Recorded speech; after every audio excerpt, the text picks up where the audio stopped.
Aquí inicia Frente al Personaje, un programa de Global Opinion, con la conducción de Osvaldo Morocho Ampudia. Bienvenidos. ¿Cuál es la situación política, económica y en el ámbito internacional que está viviendo nuestro país a raíz de los últimos hechos que se registraron con esta incursión realizada en la Embajada de México? ¿Cuáles son las repercusiones a nivel internacional? ¿Le afectan o no le afectan al país lo decidido en la OEA? ¿Le afectan o no le afectan al país en el aspecto económico? Es el tema que vamos a abordar en esta programación de Frente al Personaje con el señor Federico Pérez Inquiago, ex prefecto de la provincia de Pichincha, ex diputado y un importante empresario de nuestro país. Recuerden que esta programación se emite a través de las plataformas de Global Opinion. Nos puede encontrar en YouTube, nos encuentra en Facebook, en Instagram, nos encuentra también en X, que son las plataformas más importantes en este momento. Para saludar, Federico, ¿cómo está? Gracias por estar aquí en la programación. Muchas gracias, Osvaldo. Su punto de vista de lo que considera usted, afectado o no afectado, ¿qué es lo que sucede en el ámbito interno y externo respecto a este tema del Ecuador y México en este momento? Claro, hay que hacer un antecedente, evidentemente, que es de importancia capital. ¿Por qué nace este problema, no? Y claro, creo que hay una estrategia de por medio internacionalmente hablando que determinó precisamente la intervención de López Obrador con respecto a lo que dijo.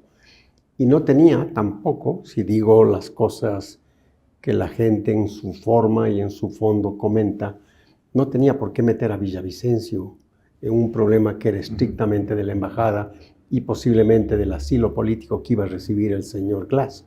Sin embargo, lo hizo, lo cual evidentemente causa una impresión de que había una estrategia. Usted dice esto fue premeditado en este caso. Me da la impresión. Es una provocación que hizo el presidente de México. Me da la impresión porque no había razón para meter la una cosa con la otra. Cuando el pueblo y el Ecuador y todos estamos todavía en duelo de algo que no debía haber pasado. Pero al margen de eso, viene la pregunta, a esa provocación, ¿cómo reacciona un mandatario, cómo reacciona una persona con madurez absoluta, no solamente en el conocimiento internacional, sino en el conocimiento básico de los hechos y cómo debería reaccionar aquella persona que tenga un cálculo de orden interno y orden político, que son dos conceptos diferentes? Cuando usted hace otra apreciación de por medio y observa que la Cancillería hizo un convenio con los Estados Unidos no mucho tiempo atrás para mandarle todo el equipamiento bélico a los Estados Unidos de procedencia rusa, una metedura de pata sin y parangón, determina usted que, claro, estos procesos están dados en función, y hay que entenderlo de esta manera, que dividen el beneficio interno con el beneficio externo o el perjuicio externo. Y la reacción inmediata en el perjuicio externo estuvo dado por Rusia, que comenzó a cancelar todas las exportaciones del Ecuador hacia Rusia. Nada de la mosca jorobada, nada por el estilo, ¿no?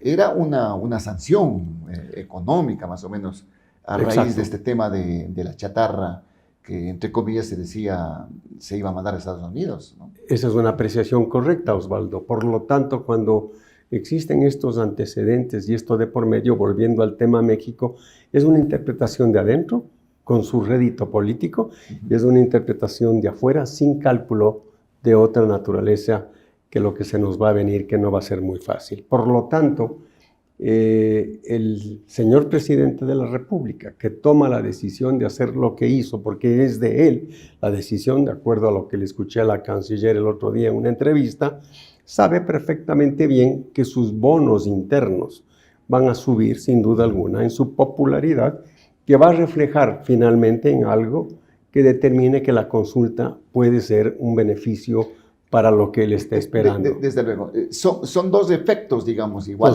México está inmerso en una campaña política, acordémonos, muy importante, ¿no? Que para junio habrá votaciones en México. De pronto a López Obrador le sirve este tema para despertar el nacionalismo que tanto tienen los mexicanos, que puede ser en el aspecto del protagonismo. Pero igual Ecuador está en este sentido. ¿Usted cree que fue por este tema?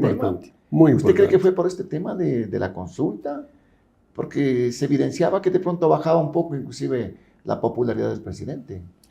La misma situación que se preguntan los mexicanos con Manuel López Obrador. Su popularidad iba bajando, las condiciones de la encuesta con su candidata no eran de las mejores, también iban bajando, y esto es un gran proceso, evidentemente, de identificación de aumento de popularidad a través de estos mecanismos que causan la sensación en el pueblo, tanto mexicano, de un liderazgo y de una acción y una actitud que el presidente ha tomado con decisión en la parte de México, como la que tomó en la parte del Ecuador. El presidente, que también tiene el concepto de que su consulta gane, y si es que es correcto lo que estamos conversando y la apreciación es adecuada, esta consulta ganada significa un gran paso para la reelección en el 2025. Es un trampolín prácticamente, ¿no? En este Exactamente. caso para la reelección. Pero ameritaba entrar en una acción de esta naturaleza, violentando acuerdos internacionales como el de Viena, en torno a la inviolabilidad de las sedes diplomáticas, Federico. No es más, digamos, el costo-beneficio, no es muy alto para conseguir este tema de la consulta. ¿Qué viene primero, el huevo o la gallina? ¿Es correcto esa apreciación? ¿Violando los procedimientos del Acuerdo de Viena? Sí. Es decir, ¿qué hago? ¿Dejo que salga el refugiado político, entre comillas, o internamente el personaje que tuvo sentencia ejecutoriada de última instancia? ¿Qué viene primero? Y la pregunta nuevamente es, en términos internacionales, de derecho internacional, también no nos olvidemos que hay un acuerdo de Venezuela que determina, de Caracas, que determina que las embajadas no son reductos para acoger a convictos con sentencias ejecutoriadas, dicho de otra manera, para ponerlo en términos simplemente de comprensión. Por lo tanto, claro, el concepto de poder hacerlo puede tener una deficiencia en el Convenio de Viena o puede tener una eficiencia o una cosa positiva en el de Caracas. Pero el gobierno no explica. Ha sido muy pequeño el proceso de identificación o de explicación. Máximo cuando el Ecuador pide que la OEA se reúna. Claro. Por ende se deja entrever de que la comunicación específicamente en torno a este tema, México ha sido más amplio y Ecuador como que se quedó, ¿no? La explicación que usted dice se debió haber generado a nivel internacional, porque yo creo que internamente está bastante bien. Sin duda alguna, y por eso es que creo que anticipemos que ya la OEA se pronunció Exacto. El día de hoy y no existe una retaliación contra el Ecuador que determine que hubo una violación tácita con respecto a la embajada mexicana. O sea, no existen sanciones que podrían afectarle más al país, digamos, en este caso, ¿no? Es correcto. Pero si hay un llamado de atención claro, que es casi unánime, ¿no? Pero por supuesto, ni más faltara. Pero cuando usted ve del otro lado quiénes sancionan y quiénes proponen la sanción, ciertamente podemos entender que son los países que tienen vinculación de izquierda, que tienen que tener un solo objetivo. Cuando usted dice, ¿por qué Milei da una posición como la de Argentina, que es contradictoria a la que puede tener Venezuela o la que puede tener México en este sentido, o Brasil? No nos olvidemos que Milei tiene un problema muy complicado con su embajada en este momento en Caracas. Claro, en Venezuela. Por lo tanto, si él se va a favor del Ecuador, tendría que decir... El señor Maduro simplemente se mete a la embajada. Por supuesto. Por lo tanto, hay un antecedente, entonces. Exacto. Eso es un punto de vista que hay que entender por dónde. Eso usted tiene toda la razón. Argentina tiene un problema específicamente en su embajada. Porque ahí están personas de Venezuela que son considerados perseguidos políticos. Pero perseguidos políticos, no con sentencia ejecutoria de última instancia. Pero de todas maneras puede interpretarse de otra forma. Por supuesto, ¿no? como uno quiera. No nos olvidemos que en el año 1981-82, la Embajada del Ecuador en La Habana, no nos olvidemos de eso, fue así, que habían refugiados políticos, que ahí sí habían refugiados políticos, que no sé si era una decena o una docena, pero de todas maneras Fidel Castro determinó que se metió en la embajada, que no había razón de no hacerlo. Fidel Castro en aquel momento era el ídolo de Latinoamérica y el ídolo del mundo. Por lo tanto, nadie dijo nada. Ni siquiera se reunió la... Pero además, Castro fue un gobierno dictatorial. Pues, sin duda alguna. Definitivamente, ¿no? Pero claro. Entonces, eso es típico de las dictaduras. Es típico de las dictaduras, muy bien dicho. Pero tampoco puede decir el señor López Obrador, porque tiene esta condición de presidente y de un país importante como México, decir que ni las dictaduras ni la de Pinochet se ha atrevido a hacer lo que hizo el señor Daniel Noboa. Y es una falsedad, porque ya sucedió, hemos visto en lo que sucedió en Cuba, en La Habana. Por lo tanto, no es un tema de si sucedió o no sucedió. No debía haber sucedido en el Ecuador, es una realidad bajo este punto de vista internacional. Pero por otro lado, también hay que parar la corrupción y hay que parar a todos estos eventos que los ecuatorianos estamos cansados que sucedan, ¿no es cierto? Y claro, por eso usted habla de la impunidad, habla de la corrupción en este caso. Exactamente, Osvaldo. Es que es verdad. Y por eso es que el presidente, me da la impresión, porque nadie actúa simplemente por impulso, pudo haber hecho una consulta. Y esa consulta tenía que ver, que seguramente fue una encuesta, qué pensaría el pueblo ecuatoriano previo a tomar la decisión, más allá de que yo hable con los Estados Unidos, que posiblemente sucedió. ¿Qué creen ustedes que debo hacer ante esta situación?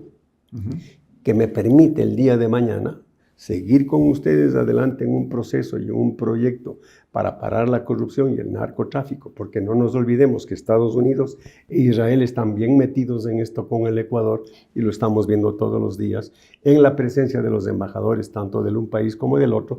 ¿Qué piensan ustedes si hago lo que voy a hacer con respecto a México? Más aún, la consulta popular me va a favorecer la reelección y aquí está la encuesta. ¿Usted cree que había la anuencia de Estados Unidos? Sin duda alguna. Pero Estados Unidos se acaba de pronunciar también, ¿no? Pero es que no puede observando, rechazando por supuesto, este tema. Pero sin ninguna otra condición de por medio de decir, se violaron los procesos de orden internacional, por lo tanto hay sanciones de orden económica, como Estados Unidos, como le impuso a Venezuela, directamente, claro, sin más ni más, sin que hayan habido violaciones, sino simplemente orden ideológico del un lado y del otro.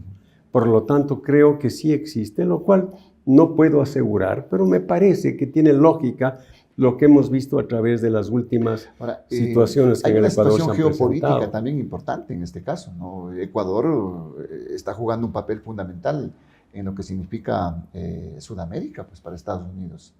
El tener como aliado prácticamente a nuestro país es mucho también para Estados Unidos en este momento. El último reducto para Estados Unidos que tenía con Ecuador era Guillermo Lasso, que debo decirle con franqueza mi opinión y el respeto más profundo, fue un fracaso absoluto para los intereses de Estados Unidos, como para el control de la droga y para el control narcotráfico. Eso es una realidad, dejémonos de vainas. Yo creo que el señor Lasso debería ser llamado por la Asamblea Nacional por omisión a todos aquellos problemas que hoy día estamos viviendo, no solamente en orden de seguridad, sino económico. Pero al margen de eso, los Estados Unidos ven en el señor Daniel Noboa otra nueva opción de tener al Ecuador como un reducto precisamente de importancia capital, más allá de lo que sucedió en Argentina, o las expresiones del presidente de Uruguay que fueron importantes hace pocos días, o la carta firmada por todos los expresidentes de Latinoamérica que se publicara y que determina de que no hubo violación con respecto a la Embajada de México, de lo que estamos hablando, pero que tiene lógica, consecuencia con respecto a lo que dicen los Estados Unidos como parte favorable de un proyecto y un problema que tiene con los países de izquierda versus las nuevas opciones como son Argentina, como es Uruguay, como posiblemente es el Ecuador, ¿no es cierto? O el mismo Perú, que no sabe para dónde navega, pero que también se ha pronunciado. Pero que se le han ido muchos. Perú se ha pronunciado igualmente en rechazo a esta situación. En rechazo. Ahora, ya sabemos el pronunciamiento de la OEA, de pronto, no sé si vienen retaliaciones o vienen sanciones de otra índole. México está demandando ante la Corte Internacional, entonces ahí hay que esperar. La Corte Internacional no será para mañana, pues, este asunto. Pero por allí vienen las sanciones, inclusive económicas, pues, Federico. Lo cual sería una pena, ¿no? Es evidente como ecuatorianos, como tampoco puede haber un expresidente que pide que le sancionen al Ecuador, lo cual es otra pena, dejémonos Claro, de cosas. sí, Es una vergüenza y una pena. Es un desliz, ¿no? Yo creo de Correa este tema. Sin duda alguna. De pedir sanciones para Una cosa horrible, pero bueno, es lo que es. Pero más o menos equiparado con lo que pasa con nuestra ministra de Gobierno, pues.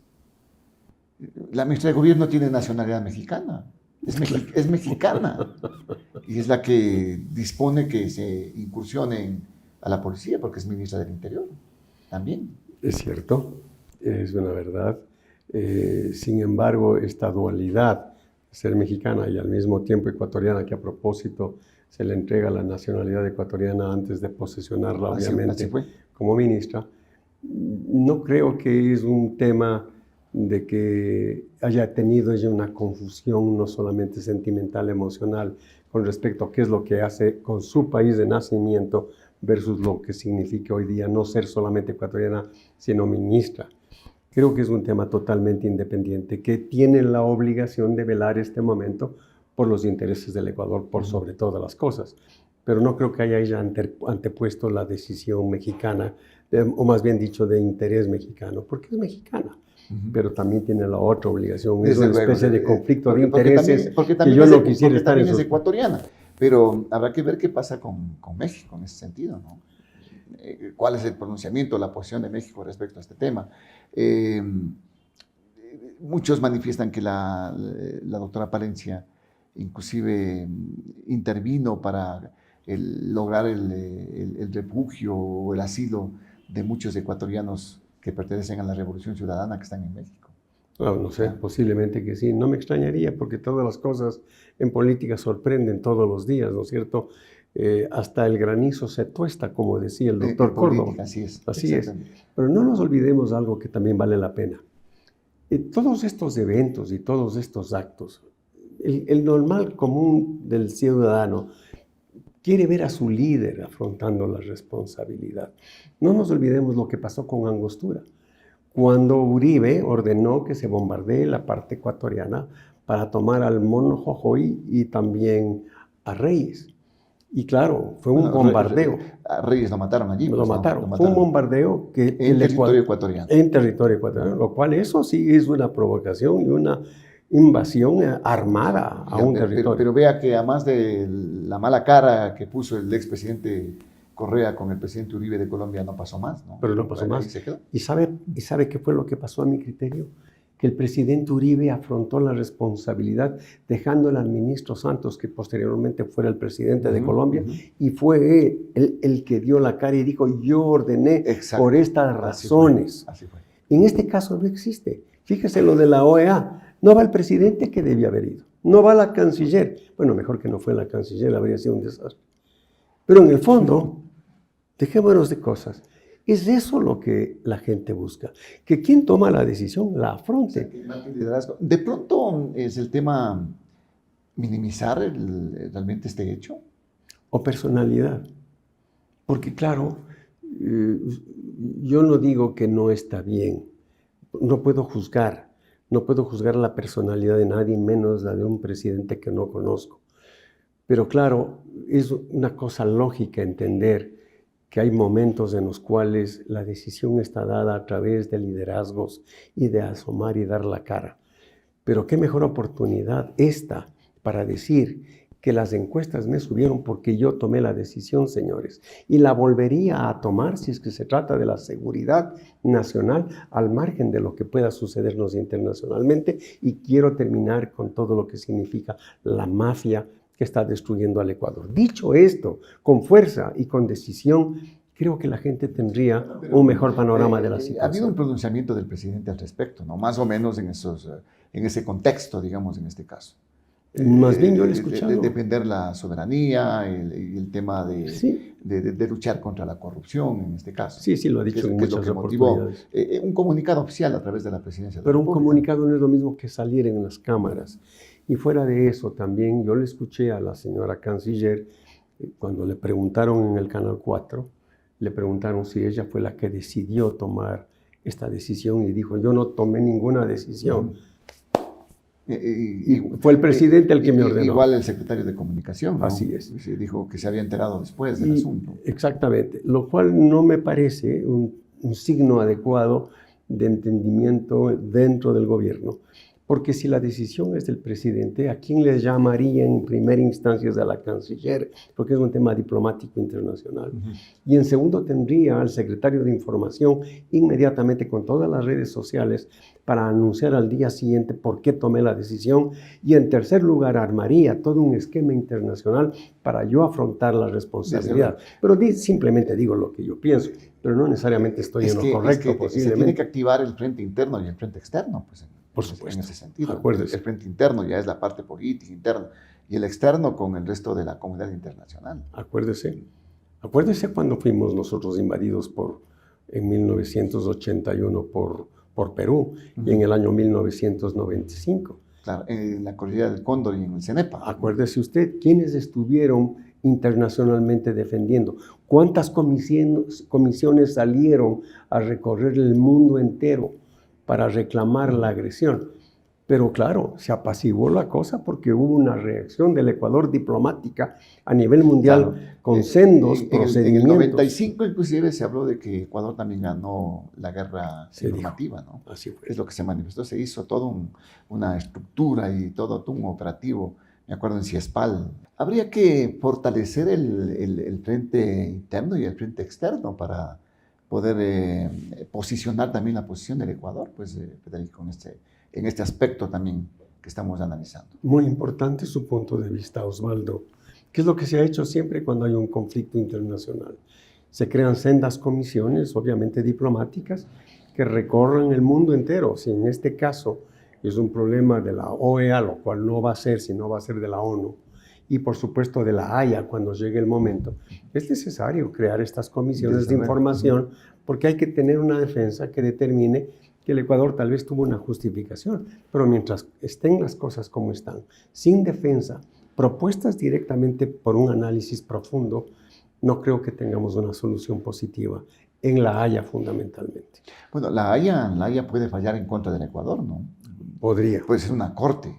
Podría. Y ahí vendrían las retaliaciones, inclusive posiblemente económicas. Sí, ojalá que de lo que se manifiesta en este caso. Ojalá que no. Ahora, en este sentido, ¿cómo golpea la parte económica para el país? Tomando en cuenta que Ecuador deficitario, ¿no?, en la balanza comercial con México. Más es lo que importamos en el Ecuador que lo que exportamos. Es poco lo que se exporta en realidad. Creo que de todas maneras en un país como Ecuador, cuando se hablan de 200, 300 millones de dólares, es mucho dinero. Porque claro, no es que exportamos 20.000, 40.000 millones de dólares, lo cual en proporción y en porcentaje no sería... 4 millones a la semana, me parece, que se exporta. Por eso son 200 millones por año. Exactamente. Ajá. Por lo tanto, no creo que afecte enormemente a un proceso económicamente hablando internacional. Sin embargo, repito, siendo un país como Ecuador pobre, y no lo menciono peyorativamente, sino en términos económicos, porque somos muy ricos en gente y muy ricos en cultura, creo yo que sin duda alguna va a afectar. Va a afectar porque no hay opciones, sobre todo, de crecimiento. No nos olvidemos de algo más. México se ha opuesto permanentemente al desarrollo económico del Ecuador a través inclusive de las importaciones del camarón que fue observado y del banano, que fue observado por López Obrador directamente, porque él cuando lo dijo por eso no se firmó el acuerdo comercial con México, que no se firmó el acuerdo comercial, bien dicho, porque fue así. Y por eso Ecuador no pudo entrar al Acuerdo del Pacífico. Exactamente. Bueno, pero son decisiones soberanas, ¿no? Yo entiendo. México defiende también la producción de sus bananeros, de sus cacaoteros. Entonces, medio como que también entendible ese asunto. No, es entendible y estoy de acuerdo con eso, porque el Ecuador hace lo mismo protegiendo la industria nacional a través de prohibir ciertas exportaciones o gravarlas con altos impuestos para proteger la industria ecuatoriana. Es normal. Yo no estoy hablando de esa parte, que tiene razón usted, Osvaldo. Me estoy refiriendo a que México tampoco es un aliado de desprendimiento, de decir, bueno, le demos al Ecuador la parte deficitaria de nuestra producción en camarón o en el banano. Pero no sucede eso. Es simplemente un tope no al Ecuador, que es producto precisamente de un proceso, a mi criterio, sigue siendo ideológico, no sigue siendo de interés nacional o un proceso de entendimiento político internacional de beneficio, no solamente de lado y lado, sino pero esto se puede, de conceptos generales, ¿no? ¿Se puede No agravar en la parte económica? Aunque sea poco lo que se exporte o lo que se importe, que es más.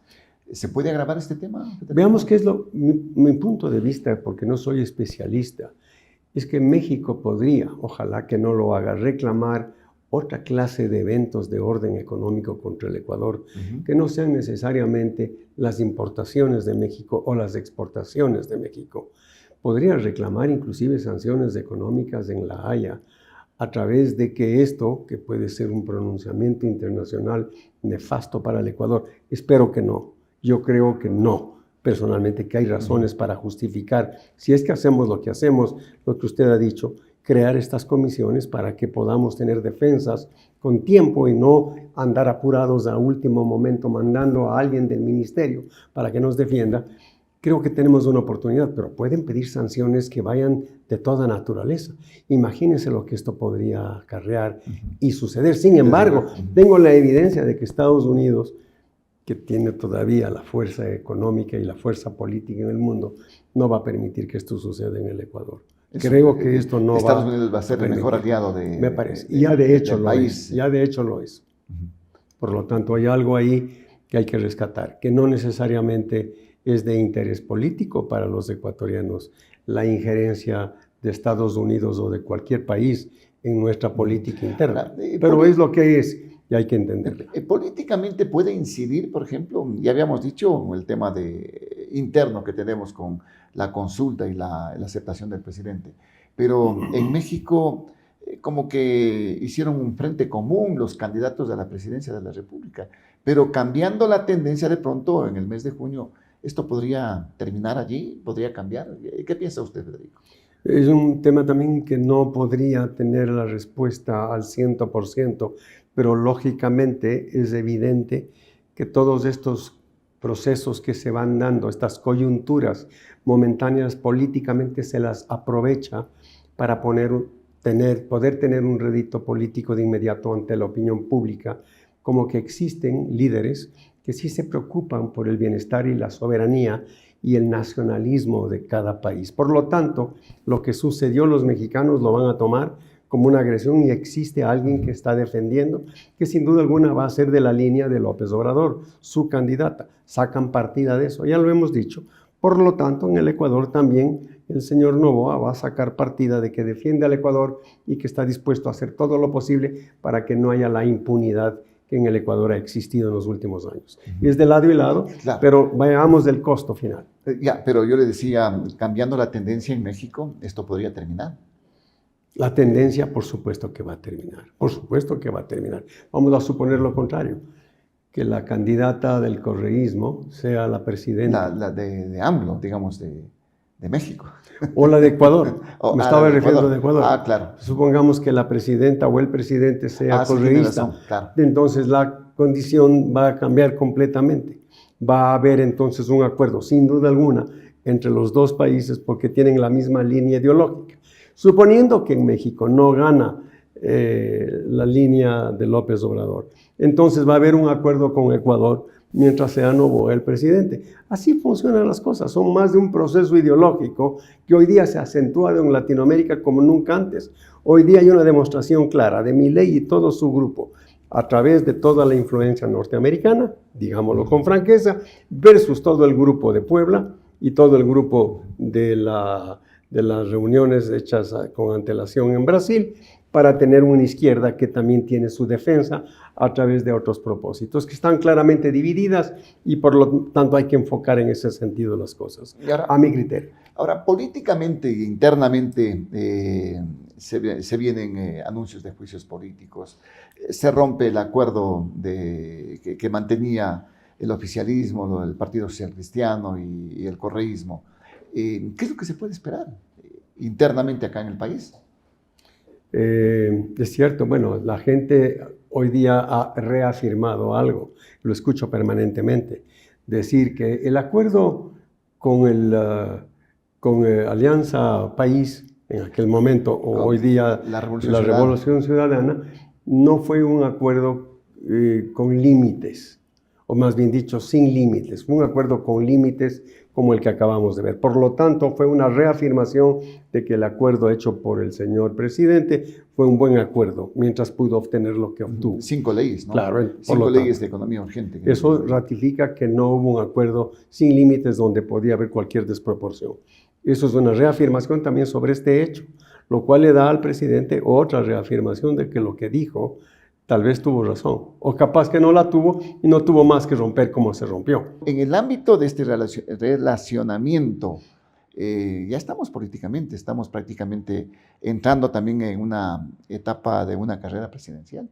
Por lo general, el ser humano es de corta recordación, y de recordación significan los últimos acontecimientos que pueden causar la recordación que ellos deben aceptar para un candidato determinado. Esto que sucedió con México es una de recordación corta. ¿Por qué? Porque vienen precisamente las elecciones, o viene la consulta popular. De la consulta popular hay una nueva recordación corta. Si la consulta gana, esa recordación corta le va a servir al presidente para hacer campaña sobre los puntos que fueron aceptados por la comunidad. Por lo tanto, va a decir, puedo de hoy en adelante gobernar como he querido gobernar, porque ustedes me han autorizado a que exista la deportación de los narcotraficantes, porque ustedes me han autorizado a que el ejército continúe haciendo lo que está haciendo.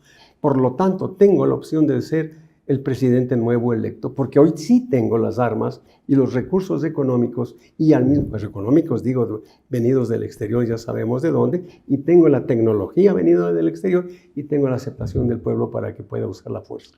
Usted en el ámbito de la consulta, Federico, las 11 preguntas por el sí, o hay que tener algunos reparos, hacer alguna reflexión en pregunta por pregunta de pronto. A ver, yo voy a contestar de la siguiente manera, y tal vez no tenga sintonía con lo que voy a decir. Cuando yo propongo en las empresas, como presidente del directorio, algunos temas que deben ser aprobados por el directorio, yo propongo porque creo que la repercusión de la aceptación o la negación pueden ser para efectos del bienestar o la terminación de una empresa. Por lo tanto, procuro que lo que digo, de acuerdo a mi experiencia y el conocimiento, para que sea aprobado por el directorio, debe ser aprobado porque yo soy el responsable y yo propongo porque las cosas sean buenas. El presidente tiene 11 preguntas que determinan que lo que él propone es para poder gobernar. Él es el gobernador, él es el gerente del Ecuador, para ponerlo en términos comparativos. Él es el que me representa. Por lo tanto, si él me pide a mí que necesita A, B, C, D y todo el abecedario para poder gobernar con absoluta claridad en el beneficio de la comunidad y el mío, yo le apruebo porque él es lo que pide.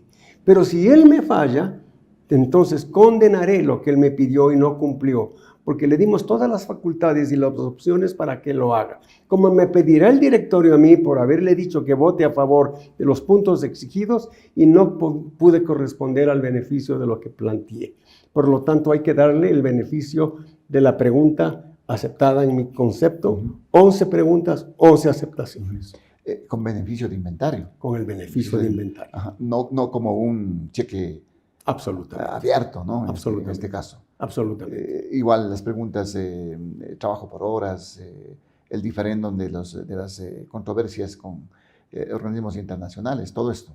Todo. Porque sería entonces de mi parte absurdo decirle que yo estoy como empresario diciéndole que la pregunta de las horas por horas, el pago por horas, no estoy de acuerdo porque perjudica las conquistas laborales hechas en los últimos años o en las últimas decenas de años, y no estoy pensando en que tal vez el proyecto y el programa de generación de empleo que él propone determina que es posible pensar en horas de trabajo pagadas y no en jornadas ilimitadas. Por lo tanto, si yo le digo no a eso, no me puedo quejar el día de mañana que no haya aumentado el trabajo, si el propósito y también el encaminamiento para hacerlo está determinado en lo que él está pensando. Esto le va a facilitar al país reactivación económica, que es otro de los temas que se necesita en este caso, Federico. Yo sí creo. Yo cuando fui estudiante... Seguridad ya. Sí, digamos que vamos por buen camino. Disculpas la interrupción.